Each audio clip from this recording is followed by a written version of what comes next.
खड़ी एम्बुलेंस पर नजर पड़ती है जो जाम में फंसी है। शिखर को याद आता है कि रवि का बूढ़ा बाप कभी भी नहीं रहता है। उसे चिंता होने लगती है कि कहीं उन्हें कुछ ना हो गया हो। वो भाग कर आगे जाता है तो देखता है रवि पसीने में भीगा हुआ आगे रास्ते से गाड़ियां हटवा रहा है। शिखर सारी कहानी समझ जाता है और उसे यहाँ से जल्दी निकलने का कोई रास्ता नहीं दिखता है। उसे अपने सामने खड़ी एक बिल्डिंग नजर आती है और उसके दिमाग में ख्याल आता है। वो जाकर एम्बुलेंस में बैठता है और ड्राइवर को पीछे एक बिल्डिंग तक चलने के लिए कहता है। रवि पीछे मुड़कर देखता है कि एम्बुलेंस ने अपना रास्ता बदल लिया है और दूसरी तरफ जा रहा है। रवि को कुछ समझ नहीं आता। रवि एम्बुलेंस के पीछे जा ही रहा होता है कि उसके सामने एक कार आकर उसका रास्ता जाम कर देती है। एम्बुलेंस बिल्डिंग तक पहुंचती है और कुछ देर बाद बिल्डिंग के ऊपर से एक हेलीकॉप्टर के उड़ने की आवाज आती है। शिखर पेशेंट को उसमें बैठाता है और पायलट से कहता है जल्दी नजदीकी अस्पताल ले चलो। जाम में फंसे सभी की नजर उस बिल्डिंग पर जाती है। वहां नीचे खड़ा रवि भी सब देख रहा है। हेलीकॉप्टर तेजी से बिल्डिंग से उड़ता हुआ चला जाता है। कुछ देर बाद रवि का फोन बजता है। रवि देखता है कि शिखर का फोन है। रवि फोन उठाता है और शिखर कहता है मैं बाबा को हेलीकॉप्टर से शांतिलाल हॉस्पिटल ले आया हूँ, उन्हें भर्ती कर दिया है। रवि गुस्से में फोन काट देता है, यही सोचते हुए कि हिम्मत कैसे हुई इसकी मुझसे बिना पूछे मेरे पिता को यहाँ से ले जाने की। रवि भागता हुआ अस्पताल पहुंचता है और देखता है शिखर इमरजेंसी वार्ड के बाहर बैठा हुआ है। तेजी से चलता हुआ शिखर के पास जाता है और कहता है शिखर हद होती है किसी चीज की, बंद कर मेरी जिंदगी में दखल देना। शिखर रवि को शांत करते हुए कहता है रवि रुक, डॉक्टर ने आपके अंदर जाने से मना किया है। मैंने बात की है उनसे, बाबा ठीक हैं, कुछ देर बाद उनसे जाकर मिल सकते हैं। रवि आगे बिना कुछ बोले गुस्से में शिखर के पास बैठ जाता है। शिखर कहता है मुझे पता है तुम मुझसे नाराज हो। रवि ये सुनते ही उठकर वहां से जाने लगता है। उसका शिखर से बात करने का बिल्कुल भी मन नहीं था। शिखर पीछे से आवाज देता है रवि रुक तो, मुझे तुझसे बात करनी है।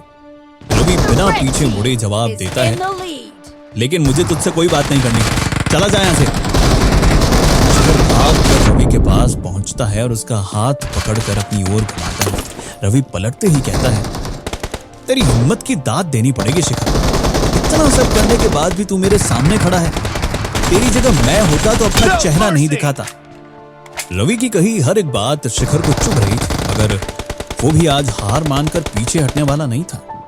आज शिखर ठान कर आया कि वो रवि को मना लेगा। शिखर गंभीर होते हुए कहता है रवि तू भी जानता है मैंने जानबूझकर कुछ नहीं किया, मैं अपने होश में नहीं था, मुझसे गलती हो गई और मैं बहुत शर्मिंदा हूँ और मैं वो सुधारने के लिए कुछ भी करने को तैयार हूँ। तू जो सजा दे भाई मुझे मंजूर है, तेरी सजा यही है कि तू मुझसे दूर रह। रवि अपना हाथ झटकते हुए कहता है और वहां से जाने लगता है। शिखर सोचता है कि उसे कुछ और करना पड़ेगा। रवि जैसे दोस्त को वो खोना नहीं चाहता है। वो रवि ही था जिसने उसकी तब मदद की थी जब उसके पास कुछ नहीं था। उसने रवि को जगह दी, काम दिलाया।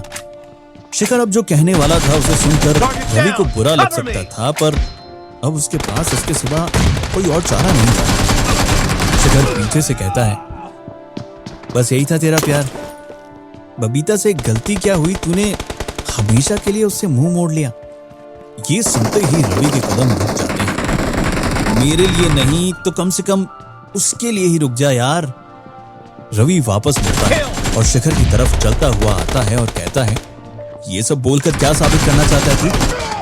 यही कि तू अब भी उससे प्यार करता है, और जब हम किसी से प्यार करते हैं तो यूं हार नहीं मान लेते हैं, उसकी गलतियों को माफ कर देते हैं, उससे मुंह नहीं फेर लेते, उसके लिए लड़ जाते हैं। एक बार उसकी जगह खुद को रख के दे। गलतियां किससे नहीं होती, पर अगर किसी को सच में उसका एहसास है तो उसकी गलती को भूलकर आगे बढ़ जाना चाहिए। मैं जानता हूं कि अब भी उसे मिस करता है। ये बात सुनते ही रवि की आंखें नम हो जाती हैं। शिखर अपनी बात जारी रखते हुए कहता है और अगर आसानी से मिल जाए तो वो प्यार ही क्या है। और तू जानता है मेरे मन में कुछ भी ऐसा नहीं था। मैं तुझे नहीं खो सकता हूँ और बबीता तेरी है और तेरी ही रहेगी, और मैं तेरी मदद करूंगा कि बबीता को तेरे प्यार का एहसास हो। उसके लिए जो तेरी आंखों में शिद्दत और प्यार मैं देख रहा हूं, बबीता भी देख पाएगी एक दिन। बस मुझे